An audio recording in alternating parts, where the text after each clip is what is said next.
Create a container to log the player's touch behavior.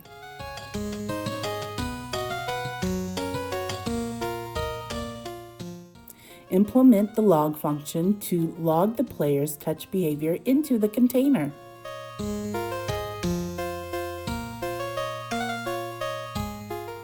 Add the JavaScript code to listen to the player's touch events.